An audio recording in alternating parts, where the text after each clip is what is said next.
For those that are here, my name's Arun Garg. I was a full-time faculty at the University of Miami at the School of Medicine there in the Division of Oral Maxillofacial Surgery for nearly 20 years. I left there and now opened a large clinical practice with a number of satellite offices. And then do continuing education and continue to publish like I did at the university. Today's topic is augmentation grafting of the maxillary sinus. And so I put here that when we're doing this grafting, there should be three major goals. And the goals are to create bone in that posterior maxilla, of course, and that bone has to be a sufficient quality and quantity, good enough quality. And a lot of times what you may have is heard or read or done in clinical practice is the best bone is anterior mandible and poor in the posterior mandible, even poorer in the anterior maxilla, and the poorest in the posterior maxilla.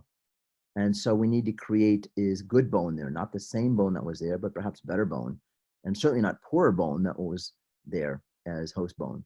So we need to create excellent quality of bone, and of course adequate quantity for the dental implants.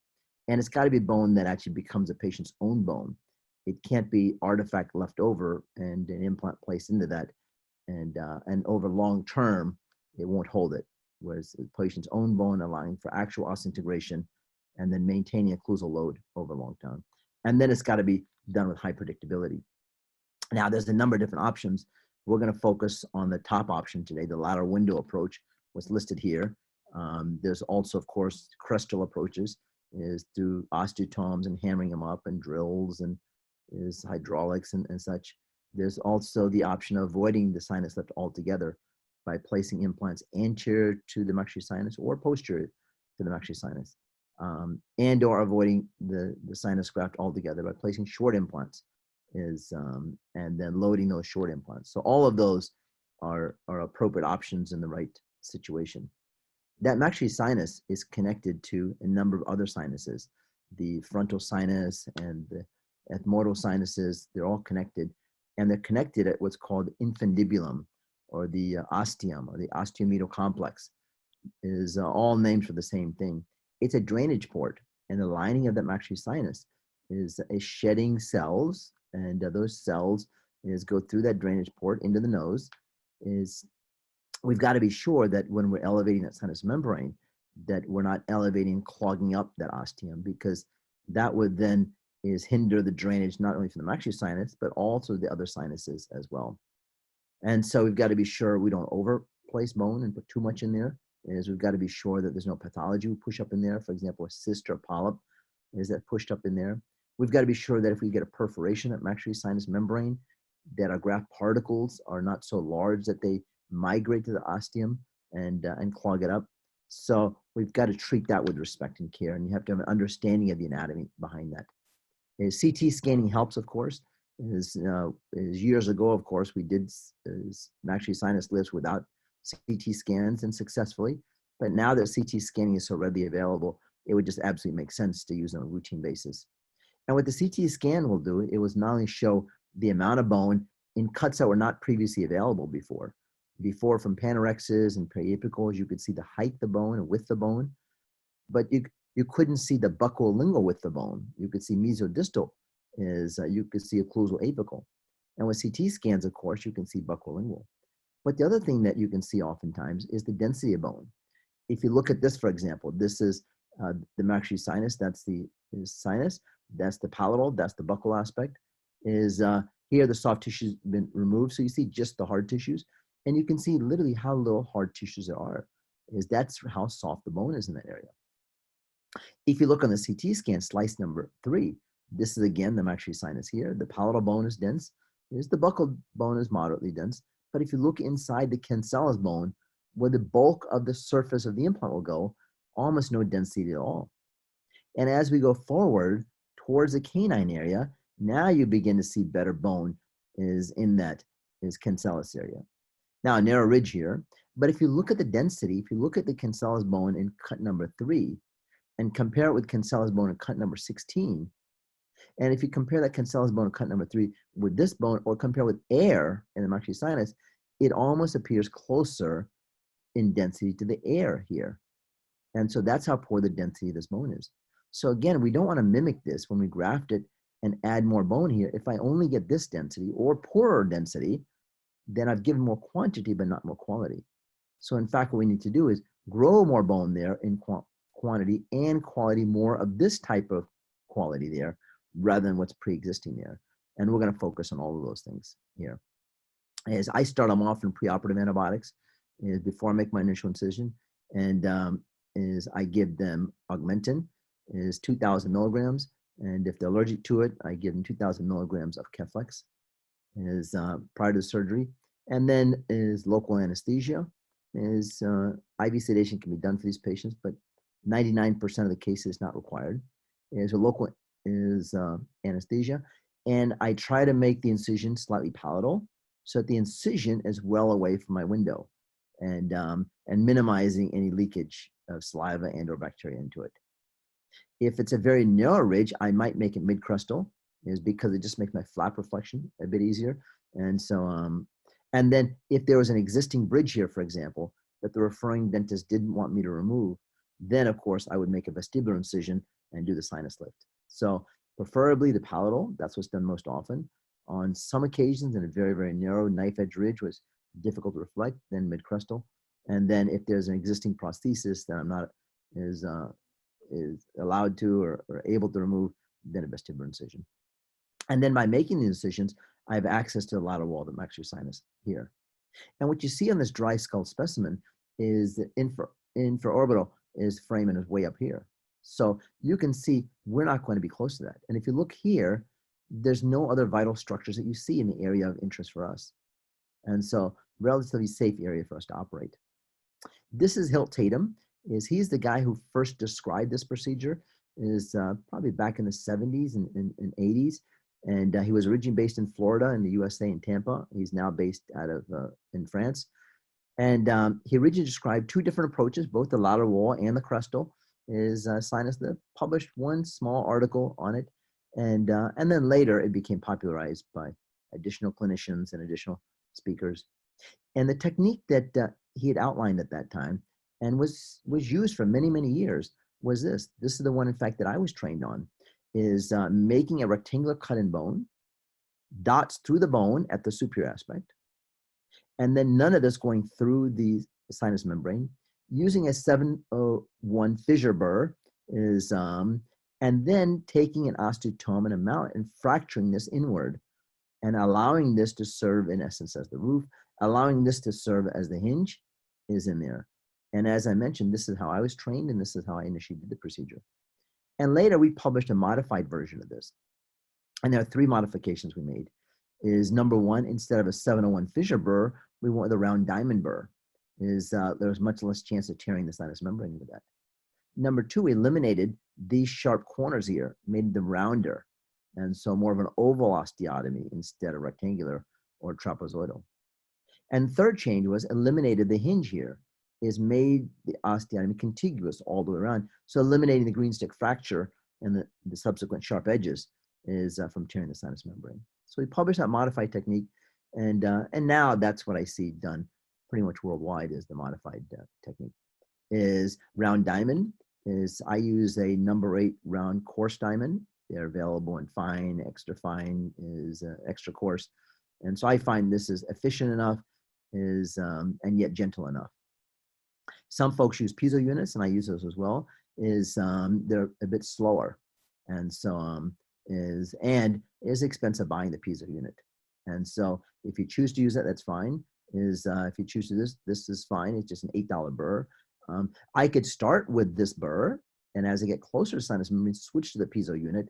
And that way I still have to purchase this, but I don't have the time issue because I've gotten through the bulk of the bone with the burr, and then just the final is thin layer I'm getting through the piezo unit. There's also these kits available. We'll talk about those as well. And there's some very nice sinus kits that have come to market in the last few years. And so we'll make our osteotomy, as I showed you, our modified technique is eliminating the green stick fractures at the top, eliminating the sharp corners, is making this all the way around, and round burr is a round diamond instead of a 701 fissure burr. And this is then that osteotomy. And what you can see here is you can actually see that we've gotten through the sinus membrane just through the color change. This is bone color, non-bone color. You can see we're close, non-bone color, non-bone color, non-bone color. Here you see we're not close. We still have bone color here. So we're going to continue this a bit more here. And then we can certainly push this island of bone in and let it serve as the roof of the sinus, and that's fine. Is one of the things I saw over time is when there's septi growing up from the sinus floor, then it becomes impossible to push this in. Is on occasion when the sinus is a thin maxillary sinus, it becomes impossible to push this in. And then on occasion, to put my curettes into this is with that island, it becomes difficult to push those curettes in with the island still there. So what I actually prefer is to take that island of bone off. And so either way is fine. I prefer to just take it off. And now my curettes go in very easily. Now, if there are septi there, it becomes very easy to negotiate around them. If it is a thin and narrow sinus, I'm still able to elevate this and pack bone into it. And so we're taking this off. Is I use very simply is just these 4 curettes. It's essentially 2 curettes. This is for the anterior portion of the sinus, the posterior portion, the superior and the inferior. Is this is the same thing but larger. Is this is for inferior, superior, is anterior, posterior, but just larger. And the larger that curette is, the less chance of perforations. Similar to when you do a round burr to excavate decay from a filling for a cavity. You know, use a large round burr because less chance of falling in through that decay into the pulp. And so you don't use a small round burr for that. So what happens, the large, it spreads the forces out, so less chance of perforating in the sinus. And so as soon as I can, I go from these moderate size curettes up to large size curettes, and then a condenser to condense the bone in there. So as you can see, it's a very low technology type of procedure. And a round burr is only 4 curettes and a condenser. And that's really it. And other than that, just the normal instrumentation you have, periosteal elevators and retractors and anesthetic syringes, and these are things that every practice already has is there. And we'll take those curettes. I'll go in about 2 or 3 millimeters all the way around in the window circumferentially. And then once we've gone in 2 or 3 millimeters all the way around circumferentially, is then we'll begin to elevate off the floor of the sinus. And so then we'll elevate off the floor here. Right? If you look at a drawing of this, this is the lateral wall of the maxillary sinus. This is the alveolar crest. This is a hard palate. This, of course, depicting the right maxillary sinus. And this is now that this has been released, 2 or 3 millimeters all the way around circumferentially around the window, then releasing it off the sinus floor. And we'll release it off the sinus floor, go to the medial wall. We're going to graft in here. We're not obliterating the entire sinus. We're just obliterating the bone that was lost. This sinus at one point used to be smaller. And what happened is it pneumatized. You've heard that word before. And when it pneumatized, it became larger. And when it became larger, this is the area that became larger. We're going to push this back to the sinus volume that they had previously, before their tooth loss, before their resorption, and then graft this area. And then we'll take that, we'll graft this area. This is shown clinically. Here it's shown is diagrammatically. And then I can take that island of bone and put that back as in essence, sort of bone membrane. Or I could chop it up and use it as part of the graft material, or I could simply discard it. Is any one of those 3. My personal preference is if it's usable, I try to use it as a membrane there, as a bone membrane. And then we allow this to mature. Depending what type of bone it is, if it's the patient's own bone, all autologous bone, then 4 months. If it's tissue bank bone, then 6 months. And if it's synthetics, then about 12 months. If we add the PRP, PRF to it, studies show it decreases the maturation time by about 50%, but conservatively at least 25%. So if we added the PRP, PRF to our graft material, autologous bone instead of 4 months would then be 3 months. Tissue bank bone instead of 6 months would be 4.5 months. Synthetics instead of 12 months would be about 9 months. And then we go in and we place the implants into it. Now, could we put implants simultaneous to the graft? And we can. We'll talk about that in a bit as well. But either simultaneous or what is done most often with lateral wall is that subsequent procedure. And then on occasion, we can have a perforation. And it's going to happen when you do enough of these, it happens to everyone at some point, no matter how gentle and delicate we are. And so if we've got a small perforation here, we're going to put a small patch on it. If the perforation is near the edge of our window, it becomes difficult to stabilize the patch. So we'll actually make the window a little bit larger so that there's some sinus membrane around the hole, and that will hold the patch in place. So we'll open up the bony window a bit. And then we'll take our patch material. And the patch material could be something like a PRP membrane, and it's placed up in there. It can be one of the commercial collagen membranes. Of course, should be a resorbable membrane and not like a PTFE membrane, a non-resorbable. Is place that up in there. And what's going to happen is if it's a PRP membrane or if it's a collagen membrane, it's going to resorb. But while this is resorbing, the sinus membrane is reforming. And so it's there when it needs to be. And then when it doesn't need to be, it's gone. And then we'll place our graft material. Now, when we get a perforation, we put a patch, we're going to be a bit more careful putting our graft material in there, because we want to be careful that as we're packing the graft material, we don't reopen up that perforation. So it's harder to get as dense of a fill when I've gotten a perforation there, because I'm a bit more timid about condensing the bone in there. We'll go through a quick video. This is not in real time. Real time would be about 30, 35 minutes for the procedure. This is trimmed down to about 3 minutes. And so we'll just go through this.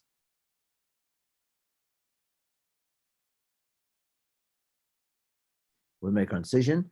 As we said, could be vestibular, could be mid-crestal, could be slightly palatal. Is if it's a thin ridge is here, I'll go as mid-crestal. Is if it's a thick ridge, I go palatal. We'll put a vertical release at the inter-extent of where we want the sinus window to be. In this case, the inter-extent will be this tooth here. We'll put a vertical release, and that will go to the depth of the sulcus there. Reflect our flap, and then with a round burr, we'll start making our sinus window.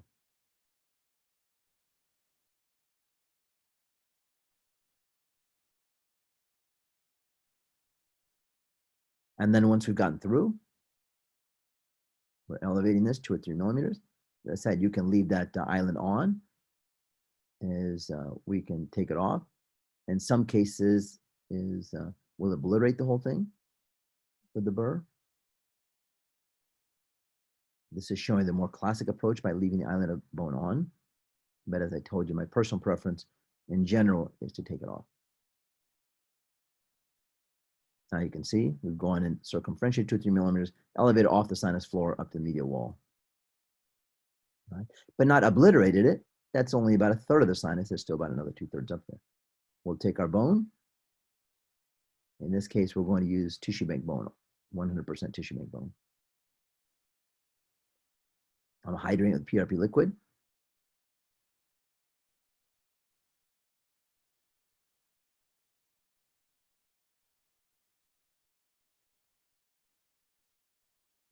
I'm creating, is at the same time while I'm doing this, a PRP-PRF membrane. And so we'll save that in case we get a perforation or to place over the lateral wall. I put the bone into tuberculin syringes, cut the tip off with some scissors, and use that sort of as your amalgam carrier, so to speak, and carry it to site. And then condense it. And then once it's condensed in, and that was trimmed down just to show 1 syringe, but typically it's about 3 syringe folds that are placed for this size of a sinus. And this is just showing the PRP-PRF membrane over the lateral wall. And then, of course, sutured closed.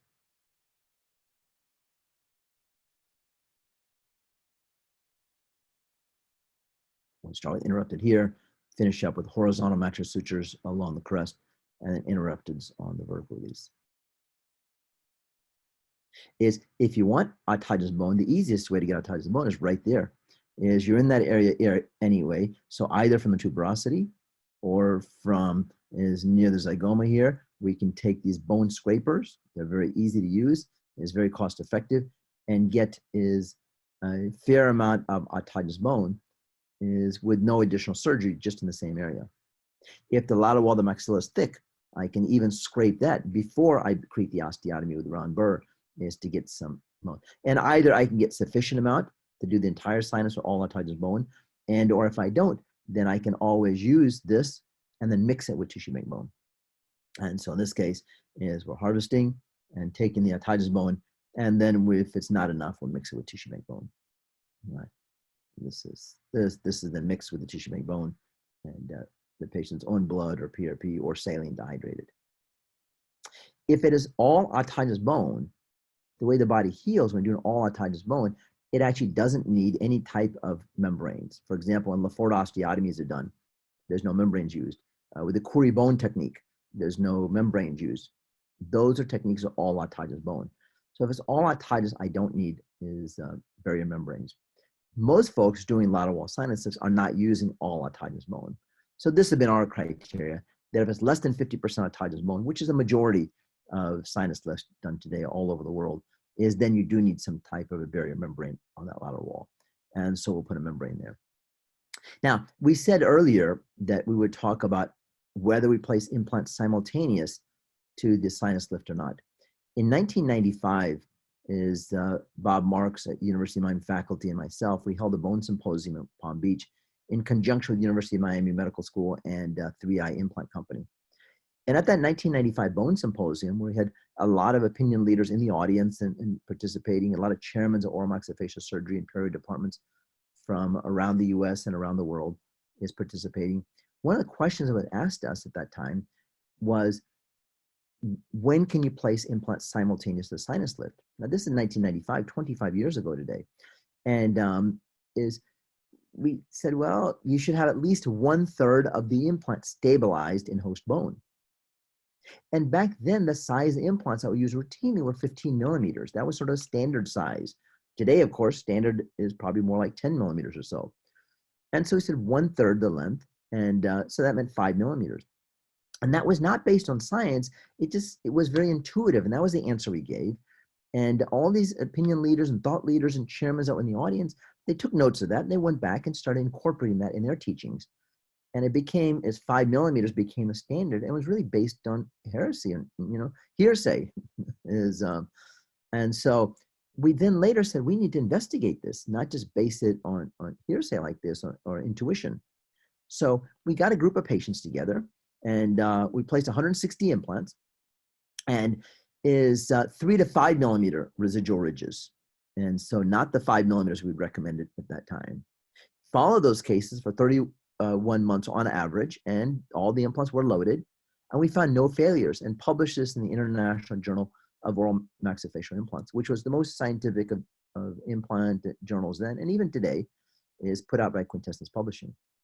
And so we published that in 1999, and as realized we can have exceptional success rates, 100% success rates, literally at 2.5 years follow-up, is with immediate placement in 3 to 5 millimeter ridges. We later then followed this study up with even thinner ridges, 1 to 5 millimeter ridges, 1 millimeter, 2 millimeter ridges, and for a longer period of time, and found the same thing. In this case, 9-year follow-up, large number of implants, 2,132 implants, 731 is sinus lifts. Again, in that most scientific of journals, is peer-reviewed, of course, International Journal of Oral Maxillofacial Implants, put out by Quintessence Publishing. Is Michael Peliga, myself, and some other co-authors by 2006, as we put this out. And you can see at 9 years, 98% success rate in over 2,000 implants, over 700 sinus lifts, and with 1 to 2 millimeter is crustal bone with immediate implants placed with the sinus lift. So can we have less than the 5 millimeters we had said in 1995 and just kind of took off just based on hearsay? Absolutely we can, 1 or 2 millimeters. Is scientifically documented in well-researched papers, is with long-term follow-up. And so most often I find folks, just because of time for the surgeon or time for the patient or discomfort with the whole procedure, most often may do it as separate procedures. Sinus lift, coming back to place implants. But as far as height of bone, it can be with as little as 1 or 2 millimeters of bone to place the implant simultaneously. If we go to another case, once again, to reiterate, mid-crustal incision, vertical release at the anterior extent, is reflect the flap with a periosteal elevator. Once we reflected the flap with the periosteal elevator, then go through with a round diamond. If I want to be a bit safer, then I can go through the piezo, and that's what's shown here, is going through the piezo unit. I could have started the entire surgery with the piezo unit. It just simply would have taken a bit longer to get to the stage. Is with the piezo, you can still, of course, get a perforation if you push, but you shouldn't get a perforation from the vibrations. So decrease the chance of vibration significantly is to use the piezo. And so you see this. In this case, I'm lifting the island of bone off. In the previous live video surgery, is I left it on for you. And this one, I take it off. And this is what I do most often. And then you'll see why is it was so important in this particular case to take it off rather than leaving it on. I started using the piezo is probably about 18 years ago, in about 2002. And then I published on it in 2006, about 14 years ago. Piezo Surgery, Basics and Possibilities. It was myself and Mario Steigman. And as we talked about it, and I've been using it ever since. Since 18 years ago when I started using it, and then published on it 14 years ago. But I generally start with a round diamond burr for time savings, is rather than starting the whole procedure is with the piezo surgery unit. Is the other nice thing that piezo surgery unit has other tips, of course. Rather than round diamond, this you can see is a flare. It's almost like a little flare of a trumpet. Is I can turn the power down, so it's not going to be strong enough that it would cut bone. And in fact, this has no diamonds on it. It has no sharp edges on it. So it's not meant to cut bone, but rather putting that trumpet edge into between the bone and the maxillary sinus, and only the flared portion goes in. And so it's only going to go in 2 or 3 millimeters. And so automatically will help elevate that sinus membrane circumferentially is 2 to 3 millimeters. So lower power setting, putting this in and circumferentially moving this all the way around. And in fact, if there's a septum here, this will detect that septum. We'll work around that septum. And in fact, in this case, it was a septum. And so elevating it with this, and you can see once we've gone around circumferentially, is here. We've elevated the sinus membrane 2 to 3 millimeters off of the sinus window, and we see that. And you can see here is it would have been impossible to take that sinus window and push it up against this and elevate it. So you can see what we did here. And now that I've elevated it, and then with that curettes is completed, is complete elevating it off that sinus floor up to the medial wall, and then take my syringe, a bone that I use as my carrier, and then pack the bone in there. And then I condense the bone to maximize the density. Because by maximizing the density of that bone, I can maximize the density of the eventual bone that was going to grow there. If I leave loose, fluffy bone in there as my graft material, it's going to end up giving me a loose, fluffy fill later. And you remember we said is we want not just more quantity, but better quality of bone there. And I can get that better quality of bone if I'm going to condense it. So we're going to condense it. And it also allows for me to get in all the nooks and crannies so I don't have voids. So it's doing 2 things for me. It allows me to get maximum density and allows me to get in the nooks and crannies and avoiding voids there. What I'm doing is I'm careful to condense against the sinus floor, not against the sinus membrane to minimize any perforation. And then we'll continue this as many times as necessary, is packing it. Each time we add more bone, packing it, and then add more bone as necessary, and then condense it. And so, and then once we've completed this, put our membrane on top, which could be a commercial collagen membrane, could be the PRP, PRF membrane, could be the island of bone membrane, is what I'm showing you here. And oftentimes I use the island of bone membrane. I also then put a PRP, PRF membrane around it because this is not a perfect fit, of course, because there's an area here that was ground down by the burr or the piezo unit. And so I'm taking a commercial membrane or a PRP, PRF membrane is because that wasn't the perfect fit, putting this over it. And then we'll suture this closed. Once again, is interrupted here, is horizontal mattress, and interrupters on the vertical release. There's there.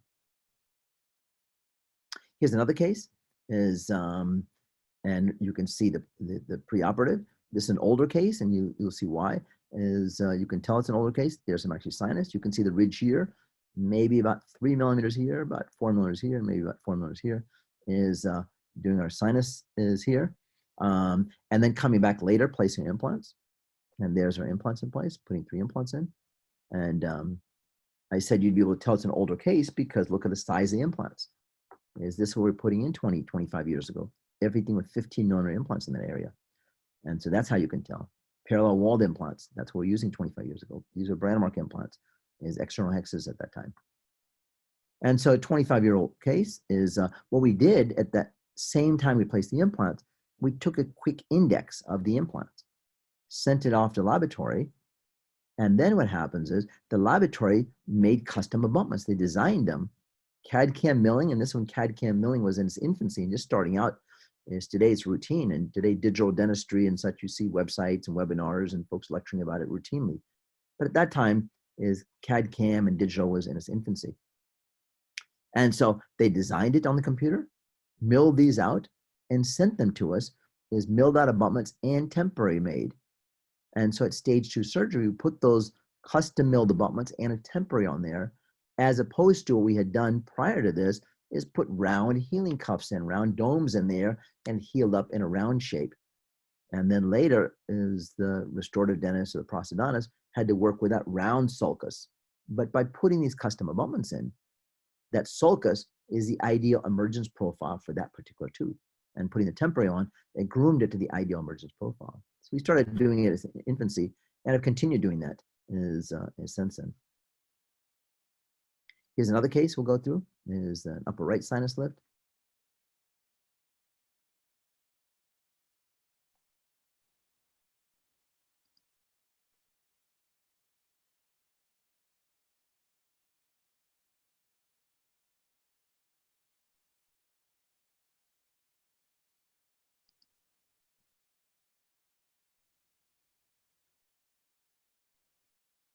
If you got questions, those of you watching it live, just type them in the comment section or the question and answer section. And as soon as I finish sort of the formal presentation, I'll be happy to go over and answer the questions. Those of you that are watching a recording afterwards, then we won't have a chance to do question and answer, of course.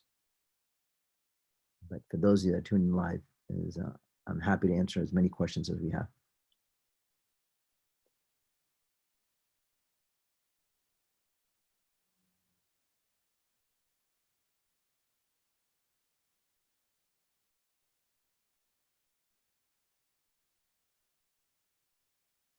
You can in fact see how thin the bony wall is here. I'm just measuring to be sure. I'm taking a probe. I'm marking the top to be sure I'm going to have enough height of bone to place the size of the implant that I've predetermined I'm going to use.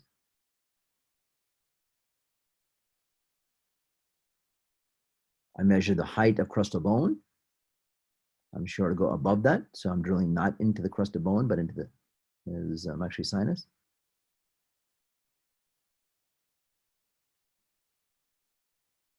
And once I've made some reference points, then we'll start connecting all of this.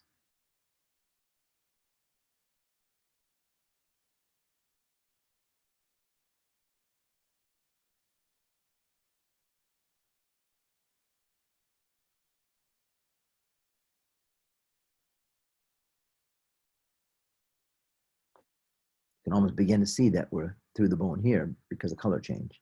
We're not through here at all.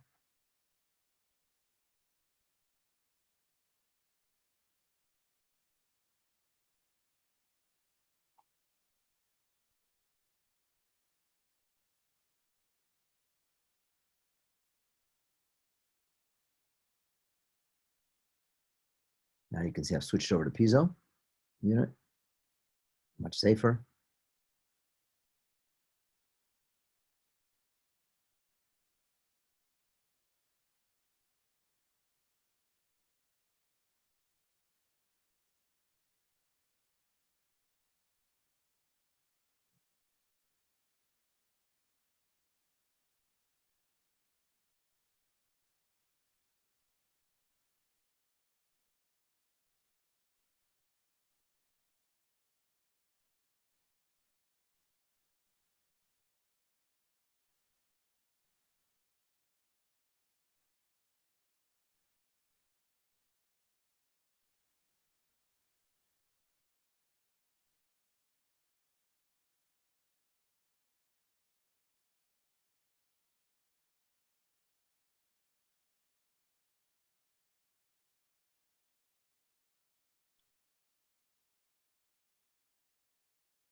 That previous one was, I edited down to 3 minutes, so you could get a quick overview. This one isn't edited down as And so you get a sense of real time, how much time it takes to make the flap, how much time it takes to make the window, how much time it takes to reflect the sinus membrane. And here's taking a bit more time, of course, because we're using the piezo rather than the round diamond burr to make the window.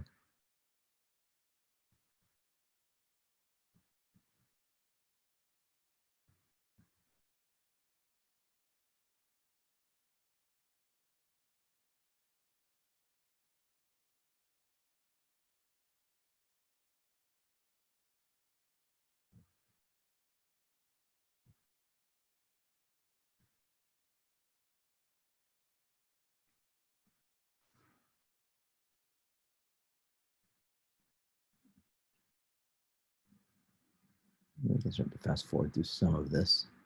I'm just going to fast forward through some of this because same thing. Okay, now we've gotten through. Just showing lifting off the island of bone.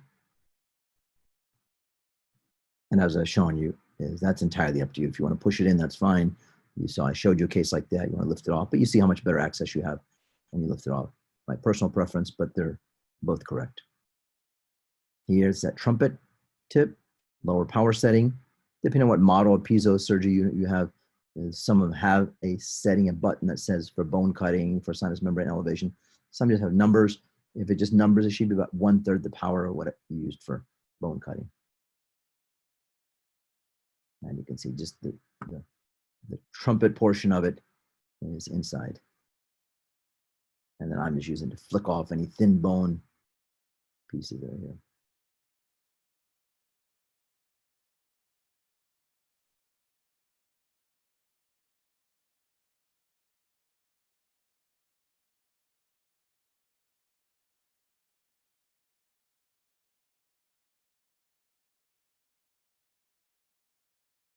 The piezo units also, in addition to round diamond tips and the trumpet tips, they have sinus curette tips as well.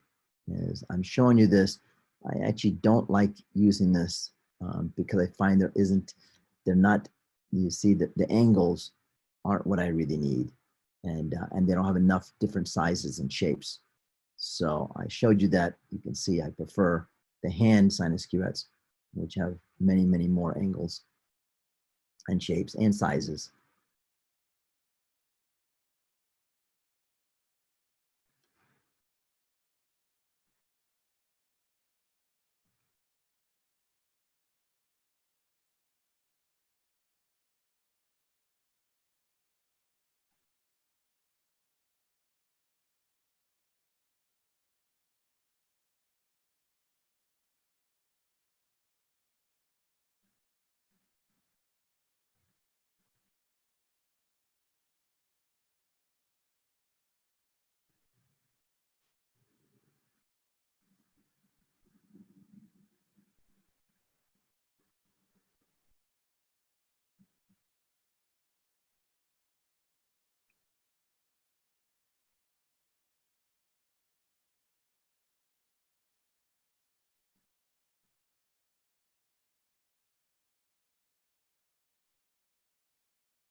I just fast forward through a bit more here. Okay.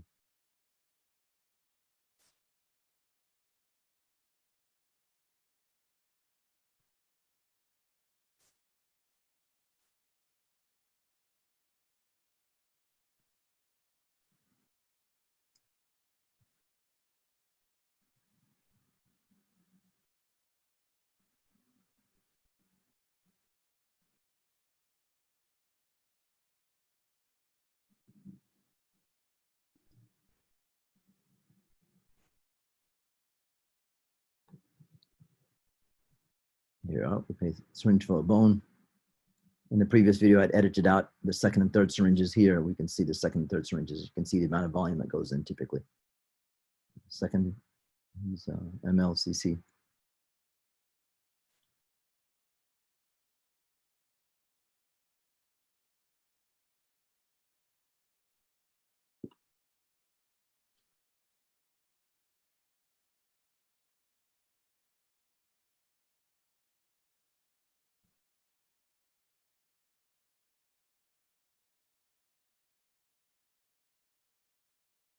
Third syringe full, as you can see.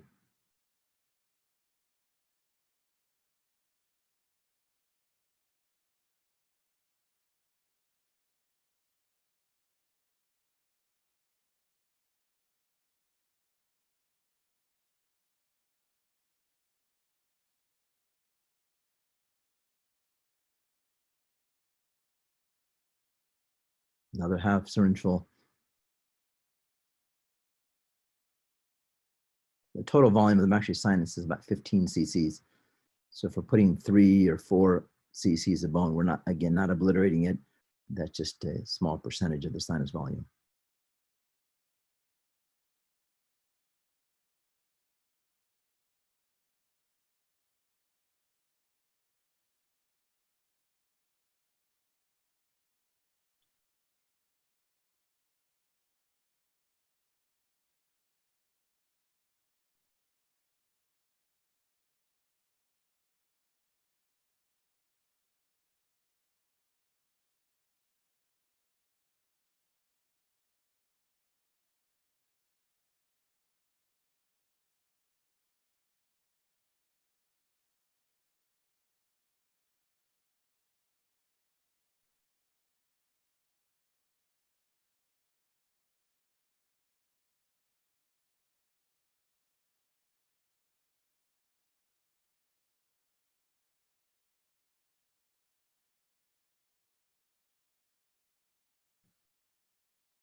And we'll put our membrane over this.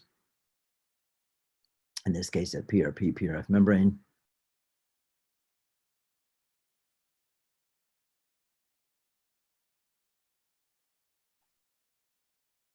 And then, of course, suture it up, as we discussed previously.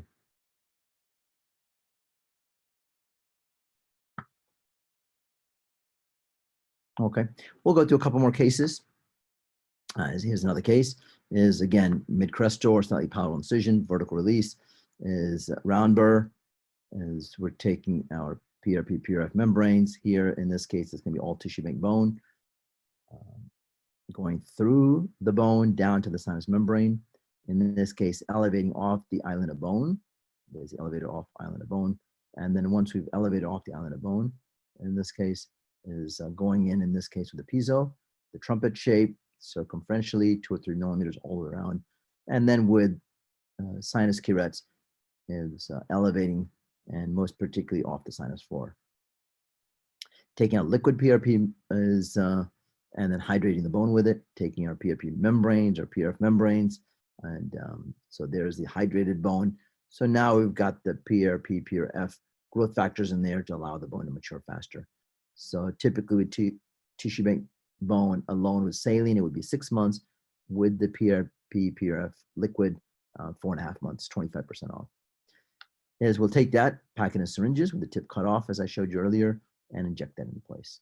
And then as many as we need to get an adequate fill, and then place your membrane, either the bone window or commercial collagen membranes or PRF membranes. In this case, I'm showing you a commercial collagen membrane. And then suture it up. And then we'll finish up with these specialized kits. So we've talked about the round burrs. We've talked about is the piezo units. And there's a number of these kits available. I don't really have a favorite per se. And what they do is these burrs, as you can see here, they will cut, but the tip will cut only minimally. So we'll cut through the bone minimally, but if it just touches the sinus membrane, it won't tear it. If you were to push on aggressively, it could, but if he just touches it, it won't. And these are the kits that are available, these types of, and they have diamond or carbide. They work actually the same. It just becomes personal preference. In this particular kit, there's both available and slightly different sizes. You see a 5mm round, 8mm round, and so slightly different sizes. A bit more of a dome, a bit flatter. In this kit, there's actually drill stops in it. So you could put a 0.5mm drill stop in it, and you wouldn't be able to drill more than 0.5mm. And so is this a small one-tooth area? Is elevate, and then just put a drill stop in it. And if the 0.5mm drill stop doesn't get the sinus membrane, you take that drill stop off, put the 1mm drill stop on, push down, and if it's down the sinus membrane, you're done. If it's not down and you thinned it, put the 1.5mm drill stop on there, go down, and that's it. It's 1, 2, maybe 3, and until you open into this. And it is then elevated, as we talked about, pack the bone, and in this case is, this is a recent case, you can see shorter, wider implant, is computer guides. So we place the implant computer guided, so it'd be ideal for prosthetics, is put a PPRF membrane over it and suture it closed. We could use that same kit, not just for single tooth applications. So here it is again, this is not a single teeth, this is 2 or 3 teeth. You can see with that drill stop that I mentioned before, you see the only part that can cut is just the part sticking out here. And so if the wall is this thickness or less, it will get into the sinus membrane. If the wall is this thickness or more, it won't get into the sinus membrane, and then we'll need the next drill stop that would be shorter, and the next one. You can see there's a number of them. And so in this case, it got through. That was about the second drill stop, so about 1mm thick. And then you can either begin to elevate this, or we can take that burr now with that stop, so we can't over drill it, and run it in the shape that we need it. In this case, this sort of almond shape, because that's the way the sinus floor went. It went up like this. And so run that burr, and there's no chance of over drilling it because it's got the drill stops on it. And then this is the PRF, is cloth that comes out. We place in these small boxes, push that down to create membranes. Is take the PRF liquid, hydrate a bone with it, and then pack that bone into the sinus. And as you can see here, the sinus membrane has been elevated with our sinus curettes. Is pack the bone, right? Place our sinus membranes. Is there's the bone pack. Place our sinus membrane over it, and then suture closed. Is as we talked about.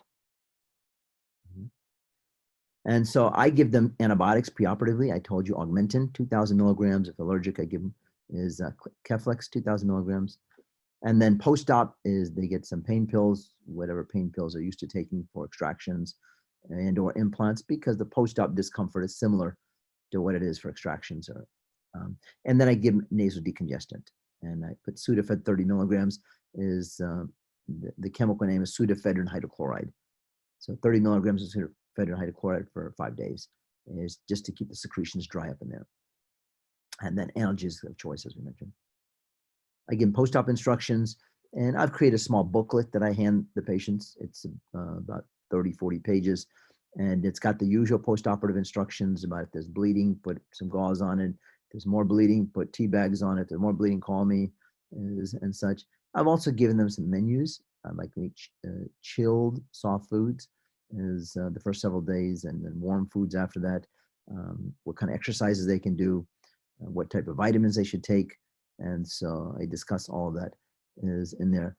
There's I enjoy writing, so it's easy for me to write, and it is a lot of information for them because I ask a lot of these questions, and it just from a marketing perspective elevates our practice to a different level. We're giving an entire 40, 50-page booklet.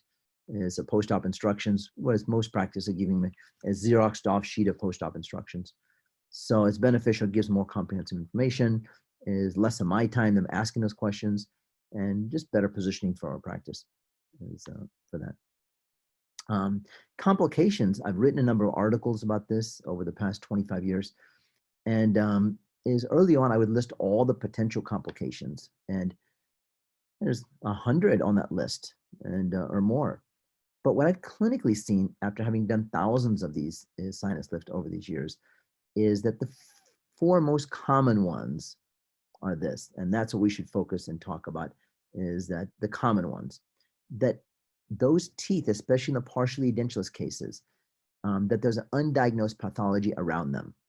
is some type of perio pocket, some type of endo lesion on an adjacent tooth. So you do successful sinus lift, and then later is a problem, and you find that, it's coming from an adjacent tooth. And so what I would say is for this is always be sure in partially edentulous cases to diagnose the adjacent teeth and be sure that they're periodontally and endodontically healthy. The second thing is when I've seen folks doing cases of extraction simultaneous with a sinus lift. And my hypothesis is that perhaps if they extract the molar back there, now it's tougher for them to get primary closure because they've got to advance a flap that 8 or 10 millimeters over that extraction socket site. And if they're not well versed in advancing flaps passively, and things opening up and infecting the sinus lift. Or it could be that the reason they extract that tooth might have been because periodontal disease around that tooth. And if there's periodontal disease around that tooth, then, and that's why they did the extraction, then maybe they left some of that in that socket, didn't clean it all out well, and maybe that seeded some infection even at the time of grafting. And so I would advise being careful with simultaneous extractions to sinus grafts for that reason. And if you're doing them, to be careful to clean everything out and be careful about getting good primary closure.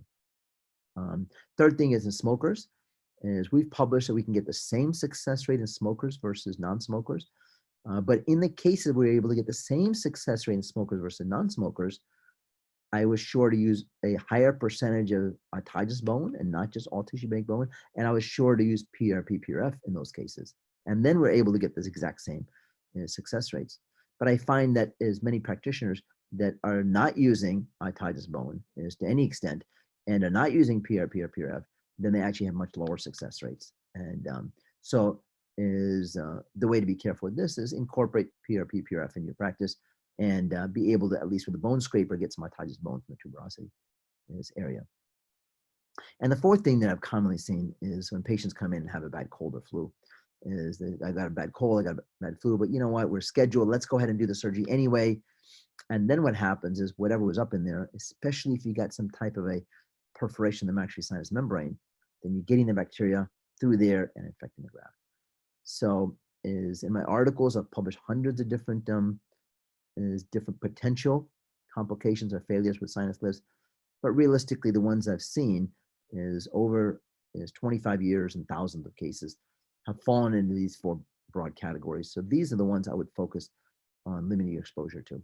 And this is a different type of case as this we published back in 2000, 20 years ago, again in the International Journal of Oral Maxillofacial Implants. Maxillary antromucosal, and is myself, one of my residents at the time, and the pathologist. And we went in, the patient himself is an oral maxillofacial surgeon, and we're doing a sort of routine sinus lift on him. Is in 2000, we weren't using a CT scan for him, it was done off of Panorex. And so I went in and found there's pathology up in there that was not noticeable on the Panorex. It wasn't so large, but yet was large enough that I saw it clinically. So I removed it, took all that out, scraped out that infected sinus membrane, closed the flap, allowed it to heal up, and then re-entered in 4 months and did the sinus lift. It was 4 months later. We've got an hour, so I'm going to start wrapping up. We put together this book, Maxillary Sinus Bone Grafting, a picture atlas, and it features 50 step-by-step cases. In this presentation, I've gone through about 5 of them, 2 of them in video format, 3 of them with slides. In this book, I go through 50 of them. These 5, as well as 45 others, step-by-step, is there. And then some of the drawings that I showed you in this presentation is for the sinus lift, or the drawings for the anatomy and pathology and physiology of the area. It's 187 pages. If you send me a request to, and this is my email address, drgarg@implantseminars.com. If you just email me a request with your email address, then I will have my staff email you back the PDF of this book at no charge. And you're welcome to use it and learn and grow yourself as if you'd like. And that's available, of course, for anyone that's in the Zoom platform now and or listening in when it's posted over the next 1 week or so. This is my direct phone number. If you have questions, I'm not good about answering the phone, but I'm great about texting, and that would be a US code, country code, and then this phone number.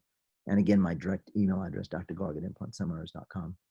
And this is my office, my institute, and these are my satellite offices, these addresses here. I'm going to go ahead and conclude here, and then I will go to the questions and answers. All right. Oh, Dr. Matos, our alumni from Boston, and he's practicing in the UK now. Fantastic. Okay, Dr. Evander Matos in the UK thank you very much for the excellent presentation as usual. Thank you.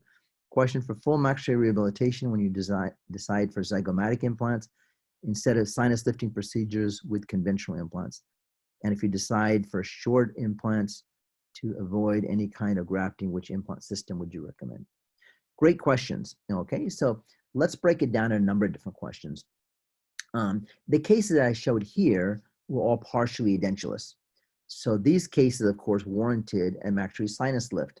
They weren't appropriate just to do an all-on-4 tilted implants anterior to the maxillary sinus or tilted implants posterior to the maxillary sinus into the zygoma. So they warranted sinus lifts. So that's why for any oral surgeon, any periodontist, any implantologist, I would think you need to be able to do maxillary sinus lifts if you're going to place implants in the posterior maxilla, because you're not going to take out entire half a dentition or 2/3 of dentition, healthy teeth, just to make the patient turn them into a candidate for an all-on-4 type of a case or zygomatic implants. And so these cases clearly lend themselves for sinus lifts. Even some fully edentulous cases, I do sinus lifts and not as the all-on-4 type of a case, because some patients, they want individual crowns or bridges. They don't want a one-piece horseshoe prosthesis, and they want proper emergence profile. And for those patients, this is what I give them. I still give them bone grafting and implants and the treatment plan for crowns and bridges is an emergence profile. And they want the gum to be made of gum, not the gum to be made of pink acrylic or pink painted zirconia is there. And of course, the hygiene, on a crown with this proper emergence profile, you can get hygiene in there. On the on-4 type of thing, which just kind of sits on the ridge, it's difficult to impossible to get in the sulcus and clean around there. And so partially edentulous, sinus lifts, of course, is fully edentulous for those patients, usually sort of high-end patients, is demanding patients aesthetically or financially, is giving them implants and crowns and bridges. There's a whole nother set of patients that is maybe not as demanding in terms of aesthetics and or finances, and they're great candidates for tilted implants anterior to maxillary sinus. It's less cost also than individual implants and bone grafting, about half, and it's faster. So if time is an issue, cost is an issue, aesthetics and flossing and brushing in there isn't an issue, that's a great choice, and we do a lot of that. It has recently just published a textbook on that. It's through Quintessence Publishing. It's a full arch implant rehabilitation is the title of that textbook. And we go through it step by step for partially edentulous uppers, partially edentulous lowers, fully edentulous uppers, fully edentulous lowers, what landmarks to use, and then making the conversion so they can get an immediate load is there. And the third part of your question is the zygomatic implants.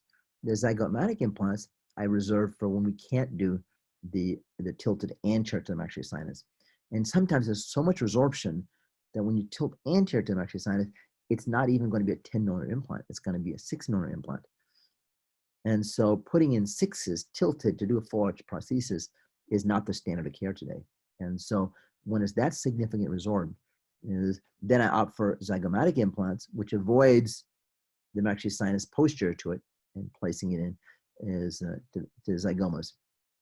And so that's the indication for that, the severe resorption. So if I had to break it down, it would be partially edentulous would be sinus lifts. Fully edentulous with mild bone loss would be sinus lifts. Fully edentulous with moderate bone loss would probably be tilted implants anterior to the maxillary sinus, what we call full arch implant rehabilitation FAIR. Fully edentulous with severe resorption would be zygomatic implants. So that would be a quick, easy algorithm on what to use and where. And then you put here, and if you do decide for short implants to avoid any kind of grafting, which implant system would I recommend?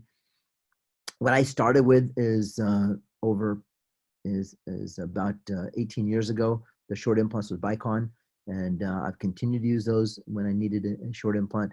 I've had no reason to change to different systems. It has the most years of science behind it and the most years of clinical experience, and probably the largest number of folks using it out of any of the short implant systems out there. So with the largest number, the most years experience, the most publications on it, is when I choose a short, I still stick with that. Other questions? Let's see.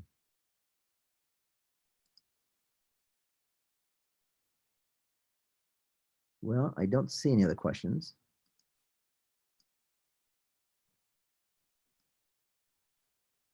Okay, if this, I think there's a couple in the chat, if you can see the chat box. I'm not sure if you can, Aaron.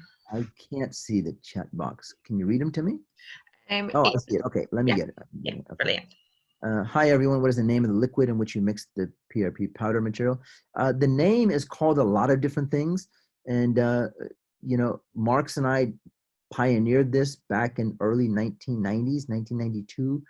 And we called it PRP liquid. And then some folks called it different things. And some folks called it PC, so we call it PRP. Some people call it PC, platelet concentrate. Some folks called it platelet ultra concentrate. Some folks called it PRF liquid. Some folks call it iPRF or injectable PRF. So there's a lot of different terminology out there. So it doesn't matter what you call it. A rose by any other name is a rose. But the way you would make it is you would take a test tube that has an anticoagulant in it, the same anticoagulant that's used in every blood bank, in every hospital, in every country, every day. It's called ACDA. If they didn't have anticoagulant in the bags when they draw blood at blood banks, then you wouldn't have blood banks, you would have clot banks. So this is very safe. ACDA has been used for over 80 years, and it's used every day in every patient, every hospital, every country. And so you would take a test tube, and the test tubes are available with that already in it. And in the US, they have a yellow rubber stopper on them, so they're called yellow tops. In other countries, it's a different color. And so you would draw the blood and then spin it, and the red blood cells go to the bottom. The plasma or the serum goes to the top, and this middle layer at the junction of sort of the yellow and the red, right in the middle, that's where the concentrated platelets and the concentrated fibrin and the concentrated leukocytes, white blood cells are. So you would get that. And there's two ways to get it. You can take a syringe, go down to the middle and pull it off, or you can pull off the top yellow layer, discard it, and then get that middle layer. And so that's what you would use, and whatever you want to call it. I like to call it PRP liquid, PRP membrane, because it's very descriptive for me rather than these, you know, esoteric terms that some folks have tried to do with it. Dr. Sofdar, nice video. What is PRPM? That would be my term for membrane, okay, PRP membrane. And some folks go, well, I'm going to call that PRF, fine. I'm going to call that CGF, that's fine. But just taking a test tube that has nothing in it, allowing the clot to form. And in the US, those test tubes are with the red rubber stoppers, we call them red top. In other countries, different color. Allowing it to clot, grabbing that clot from the middle layer, and it's the middle layer that then clots up, that has the concentrated platelets, concentrated fibrin, concentrated white blood cells, and drying it between some gauze, or drying it in that metal box that has holes in it. It's almost like an endophile box. Pushing down with a lid that fits inside, flattening it until you get a membrane out of it. And so a PRP membrane. Dr. Rowdy, thank you so much. Thank you so much for participating. I don't see other questions here. Any other questions? If not, if they are, I'm happy to answer them. If not, then I'll sign off. Okay, thank you so much, everyone, for your participation.